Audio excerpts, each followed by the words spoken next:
Blue moon, I saw you standing alone, without a dream in my heart, without a love of my own.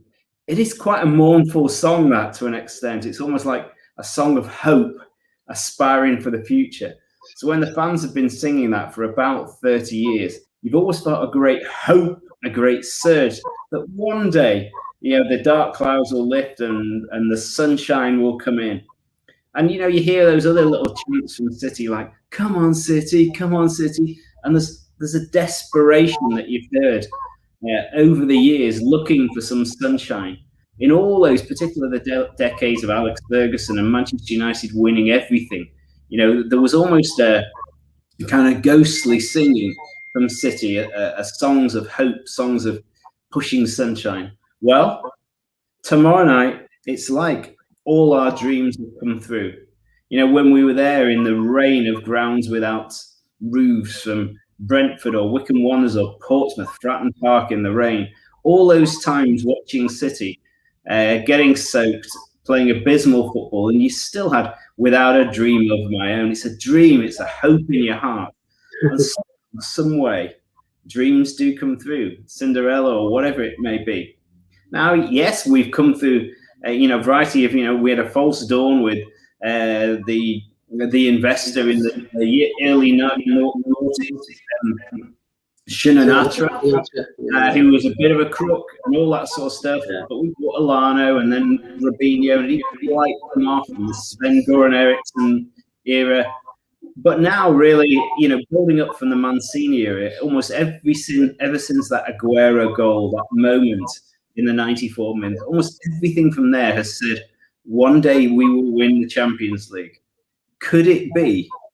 Could it be tomorrow night? From my point of view, I would have rather we'd played European opposition who know Mancini less well. Chelsea have put it over on City a couple of times. They're used to playing City. Their knowledge is very high. And they're a good team with young players at pace. So from that point of view, I think Chelsea were very tough opponents. Good evening, Rossa. Good evening, Robin. The two R's, my brother and friend. And firstly, I just wanted to hand it over to Rossa, who's a passionate Real Madrid fan. Real Madrid lost in the semi-finals. What are your thoughts on that basis, Rossa? What can Man City learn from Real Madrid's semi-final?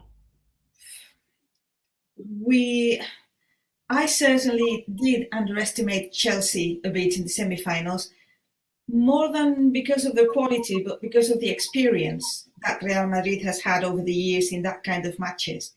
And I've been looking through the statistics, and I can tell you that Real Madrid had most of the possession, their passes were more accurate, they did everything absolutely better, but the chances that Chelsea had, they delivered, they were efficient, and the very few chances they had, they took them. While we entertain the ball, like we know, and I love to see that, but they're very fast, very dangerous. And if you rely, like Pep Guardiola does to an extent, on having the ball all the time and sort of passive tiki-taka, it won't work with Chelsea. All they need is one chance, and they're going to take it to the max. Yeah, so rather than keep possession and be all over the pitch, I think that the only way for City to win is to do exactly the same, go very aggressive, attacking from the start, and scoring at least one goal as soon as possible. Yeah, I agree with you. And I think that ball winner in midfield, probably Fernandinho, will be critical to that, breaking up Chelsea moves, creating the stick moves. Robin, what's your thoughts? Can City do it?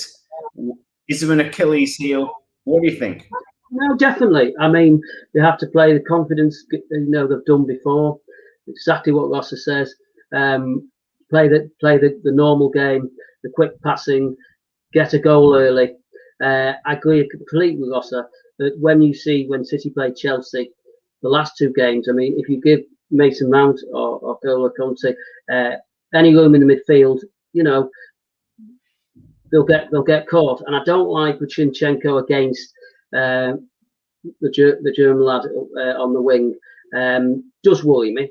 But I've supported City all my life, and my confidence grown ever since Guardiola. So my confidence will grow from that, and I think that they should win it, and I'm obviously hoping they do. The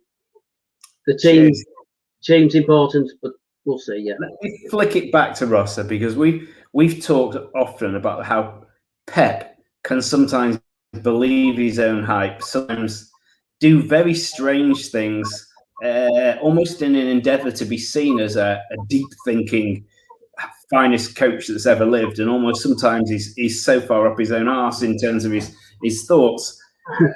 He's not going to have one of those nights, is he, Rossa? He's not going to, overthink the situation, over strategize, and pull some bonkers formation just to try to show the world he's Pep Guardiola. Surely not. Surely not a Leo, not another Leo.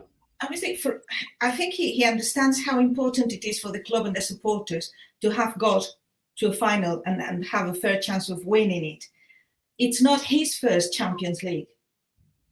I think that he would be probably more wanting to show his own game, etc. If it were for him, if it were his first Champions League final, he would want to do it his way. But I think that he is very aware now that this one's not about himself, it's about the players and the club and the supporters. And what I've heard him say over the last few days is that he's going to let them play. He's not going to tell much to them.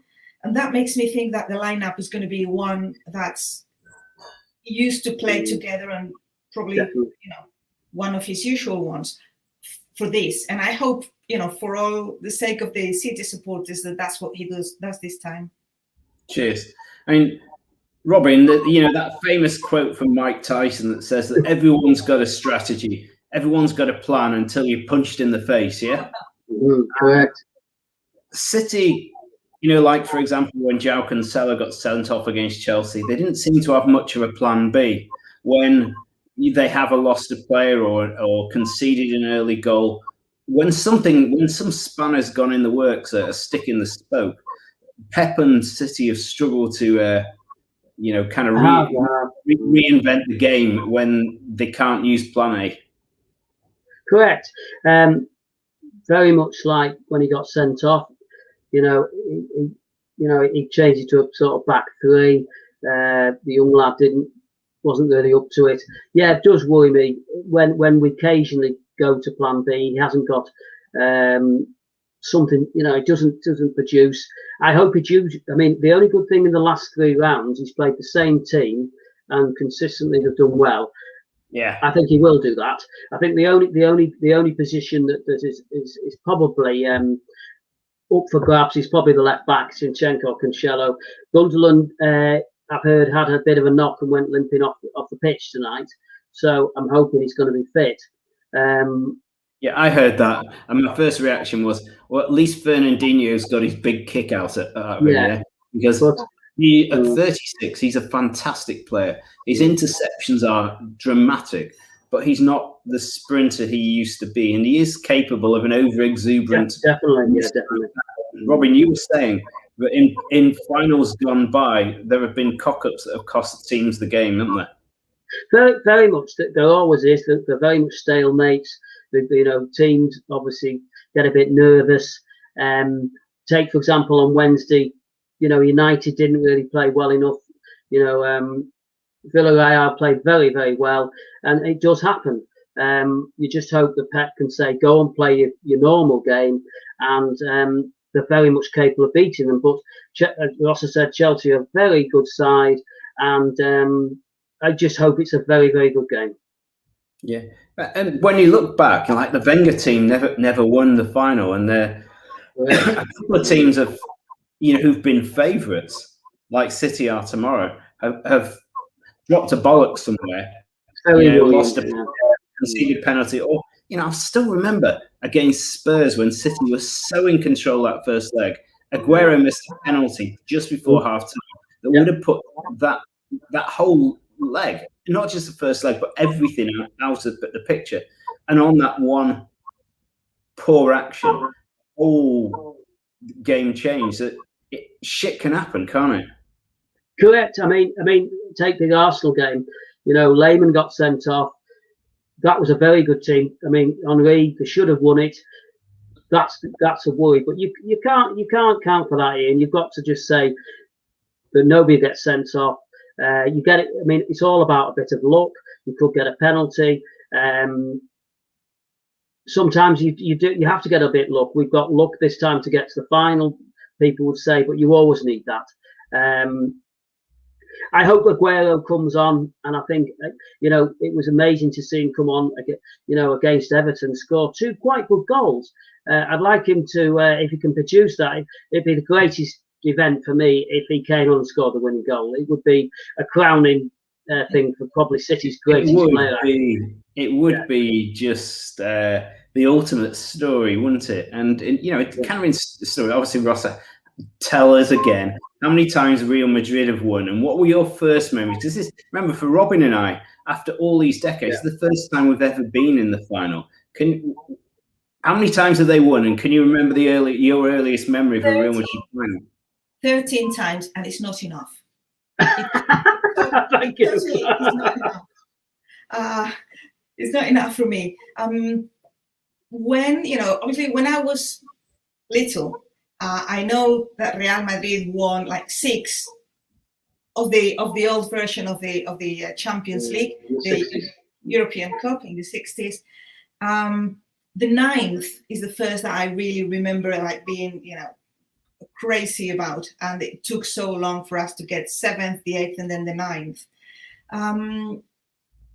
It's good and bad. I mean, obviously, for a moment you feel on top of the world. You think you just feel at once with hundreds of thousands or millions of people all over the world. Maybe not as many with Manchester City, but a large number of people. It's that sense of unity, of pride, of something that you've suffered for and wanted for a long time, and then the next day is like nothing happened, because you start from scratch again, and your fears and your worries about next year, and can we win it next year again? So it is football. It is what it is. You're always starting from scratch. Correct. I'm going to come back to you a little bit later, Ross, and you can tell us your thoughts on Zidane leaving, who you want as manager, any quick surgery for Real Madrid, because David Alaba's joined today, isn't he? Yeah. And at 28, 29, he's at the absolute peak of his career, and he is a top player. But I'll come back to you on that one. Yeah. Okay. Robin, obviously Sheikh Mansour's put his hand in his pocket. He's paid for all the supporters to go. Fantastic. Chelsea sell all their tickets unbelievably. Who do you know is going? Well, I know two or three of my friends are going. I mean, they're going with flights. Rick, my friend, he works for BA, so he's on a standby. But he's got to Porto, and I think my other friend, I was surprised she's going. She's 60, but she's avid and she's already going. It's fantastic for them to pay for the flights and everything. I mean, the tickets I think are £200 to £500. It's fantastic. I mean, Chelsea's surprised at not selling the tickets, but I suppose in this pandemic, it's not surprising in some respects. There are probably many supporters there who haven't got a ticket. Ian and I, if it'd been in Wembley or been somewhere different, we probably would have had an attempt to go. Wonderful experience. Yeah. Oh yeah. I mean, Rossa and I went to the last time City were in the semi-finals. We were there in the Bernabeu, and I have massive memories of that night in the Bernabeu. All I can think about was a shot from Aguero 5 minutes from the end that skimmed the bar, and I just thought, and all it needed was a few inches lower, and we would have been in the Champions League final. And actually, I actually felt Real Madrid's experience won the tie, but City were the better team. But such is life on that one. But it's good to have some fans in the ground. I think that'll make a difference. You can hear the atmosphere, the songs, and this week it may seem like a weirdest moment when the Liverpool and Man United fans talk and grumble about their teams, but their owners are American, and whilst sure they've invested in the side. United have had, I think, 3 signings bigger than any of the cities, only 2. And then, they outpaid for Salah, they outpaid for Fred, Chelsea outpaid for Janino, etc. on all that one. But, they've taken big dividends out of the club. They've invested bugger all in the ground, nothing in the development of the area. And yet this week was announced the England women's squad, and 11 out of the 18 players were from Man City. And I felt immensely proud that what is Middle Eastern Arab owners who've taken over and wanted it to be a family club, massively invested in the development grounds. The training grounds are second to none. There's something like 20 pitches. The youth and the community aspect of the club is now, the pinnacle of the world. And then, roads, hospitals, schools that they've built all around East Manchester. It's not just about investing in a club. It's everything I wanted as owners, investing in a community. And particularly to champion women's football from the beginning just shows that there is, it's easy enough if you're the bloody richest man in the world to do what the hell you want to do, but you don't have to spend your brass on that. It's not going to pay you back any dividend in the short term. So I think that's great. And so, Rossa, you've got a beautiful new stadium at the Bernabeu. Is it open next season? I don't think so. No, we need another year, I think. Really? It won't be completely finished. I saw there was a little fire and smoke coming out of it the other day. I thought when I saw a clip that, I don't know, there was some little fire at the new Bernabeu Stadium. And for a minute, I thought it was the white smoke of them appointing a new pope. Zidane, yeah. So what do you think? I mean, Zidane's headed to the hills again, possibly the next French manager, possibly Paris Saint-Germain if Pochettino goes back to Spurs, because he says he wants to stay in the game. What do you think will happen to him, and who will Real Madrid appoint? God help him, Conte. I think there's a chance that Zidane won't go anywhere. Will just stay at home for another year. He wants another job. Zidane's left Real Madrid 3 times out of his own will. 1 as a player and 2 as a manager. Yeah. He's never gone to any other club. He's just gone home. And he's always, to be honest, he's always been available to come back when needed. So I don't think he's going anywhere. He certainly hasn't said anything, and I haven't heard any rumors on the Spanish media about it. The favorite here for a manager of Real Madrid is Pochettino. Now, I think he would like to come, but he's under a contract with PSG and would have to pay the club a massive amount of money. I think that probably Real Madrid would be better off spending any money on players rather than on a manager. Yeah, so, but yeah, same Spurs, because they've had to pay off Mourinho, not as much as they could have done. Most of the fans of Spurs that I know are quite keen for Pochettino to come back. I'm not certain. It's funny on FTB Sport, because of course, guys, you've got to subscribe and like FTB Sport. And I love the joke when they call the French league the farmers market, and they're saying, well, Pochettino couldn't even win the farmers market. Yes. Trying to welcome him back in Spurs like he was the lost messiah. I think he's a good manager, and he's gone up in his career, from smaller clubs to then PSG. I wouldn't mind Pochettino. I think it's a good option in many ways. And obviously the one we love, all the fans love, is Raúl. But we feel, and I think he feels it's still too early. He needs 2 more years before going to the A club. Raúl? I think the young players need a couple of years to develop, because you look at that Real Madrid team, and it's a bit like Koeman taking over Barcelona. You think, I'm not certain what I could do with that team at the moment. Sure, I think Alaba will be one good player, but they've got a desperately aging midfield. Benzema has to start waning away soon. Some of the transfers they've made have been incredibly questionable. They're going to have to pay a whole season of Bale's bloody contract there. Hazard ain't going anywhere without a bailout. So if I was Raúl, I'd stay away for a couple of years. I'd develop that new young talent that he's got in that team, and only when he feels that little army of Spaniards are ready, Armada, to sail in with him. With 5 or 6 good players. If I was Raúl, would I? Having said that, go in for a season or half a season? and get See, fired. when Zidane first came as manager, it was very much the same situation. We were in urgent need of one. He wasn't prepared. He didn't have the experience, and there he went and won everything.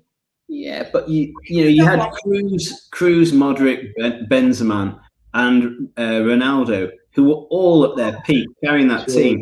You then had Marcelo to it. You had Ramos, who was at his peak. So he had all those players that were absolutely at a peak. So I know you rate him, but if let's say a normal manager had come into the club with Ramos at peak, Benzema at peak, Modric, Casemiro, Cruz, Coco the Clown at left back, and Marcelo, all those guys at their peak, surely no one was going to cock that up. And good goalkeeper. I agree. I think that Pochettino is my personal option for now.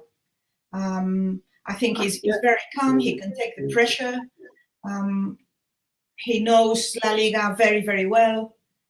I'd be happy. I'd rather have Pochettino than the other candidate is Antonio Conte.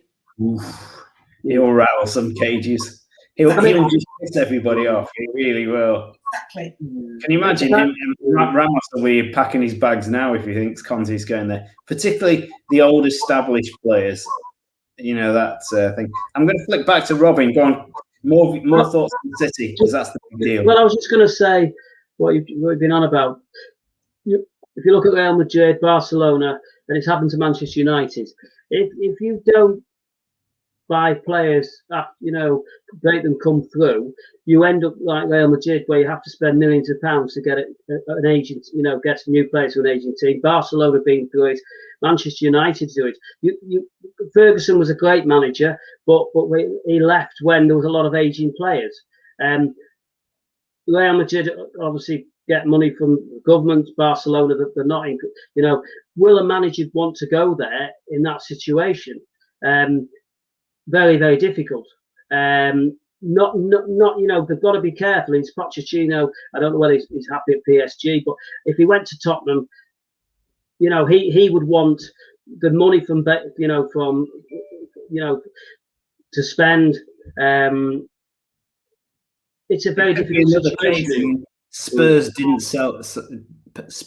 use the Modric money particularly well. They didn't use the Bale money well.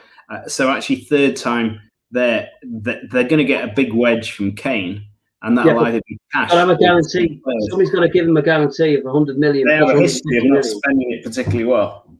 No, but the other thing I say, you're right. Alex Ferguson might have got away with his aging team if it wasn't for those goddamn noisy neighbours. Yeah. Who might? I tell you what. I wonder if Fergie be watching tomorrow night. It'd be bloody funny. He probably can't help himself. He's a football addict. Oh God, no! I mean, it was. I don't know whether it was a play or whatever. He was supposed to have gone to PSG's hotel. I don't know whether that was a play, but I don't think anybody should not support a British team, and that surprised me. But I suppose when it was Ferguson doing his usual, I don't know. He hates us more than just about anybody. So, I can't believe it.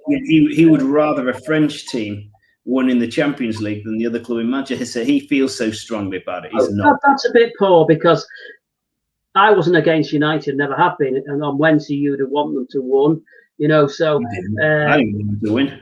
I know he didn't want to win, but I still think you should be support a British side. I'll support all the British teams apart from Liverpool and United. Yeah, you're right. Yeah. I realise that tomorrow's is going to be probably the largest audience that Manchester City's ever had in one game. Hadn't thought about that. Yeah. I mean, the worldwide marketing as well as the cash that will come in. It's another level. Just playing the final is just going to take the club to another level internationally. It's commercial as well as football. We'll close our little chat, Rossa. You go first. Your final thoughts on City tomorrow night in the Champions League, and then I'll come back to Robin for his closing thoughts. I think that just making it to the final is a phenomenal achievement. Neither of us would have thought this 15 years ago. The day has come. win or lose, it's just one game, it's 20 minutes. I do hope that City wins, but even if they don't on the first time, I hope that they make to many more finals and win a few. So good luck, City. Robin. Yes, I spoke to you in November. Pep Guardiola is going through a bad period. What he's done over the last months has been incredible. Have faith in him now. I think if it, I think confidence with City is pretty high, and I just hope they enjoy it, and we'll get it over the line. I know also I spoiled them all my life to get to the final is great, but you've got to have that confidence now to say, look, get it won. I wouldn't like to see the players at the end in tears not winning it, because you will get there again, but it's always difficult. And take Arsenal, haven't been there again. Even United have only won it twice in how many years? So come on, City, get it over the line, and I think they will. Yeah. I've got butterflies all over. I've had it all day today. God knows how I feel all day tomorrow. Everybody does. I don't even know if I'll sleep tonight. I'm wound up like a spring, ready for tomorrow night. I'm going to be walking up the walls. It's just, it's like your whole life's culmination. That's passion, isn't it? So all I say is, Blue Moon, I saw you standing alone without a dream in my heart, without a love of my own. It's this dream in your heart. Ah, God, I hope we can do it tomorrow night. Cheers, guys. Cheers. I'll be completely wrecked. I've got an evening with 5 of the guys in the Brown Bear You'll pub enjoy it. where I live. Timothy Taylor's beer. I'm going to be walking on the ceiling. You could go like this, Ian, and go drink for City, because I think they will. Bloody hell, I hope so. Yeah. See you guys. Blue Moon. Bye. Hey, bye.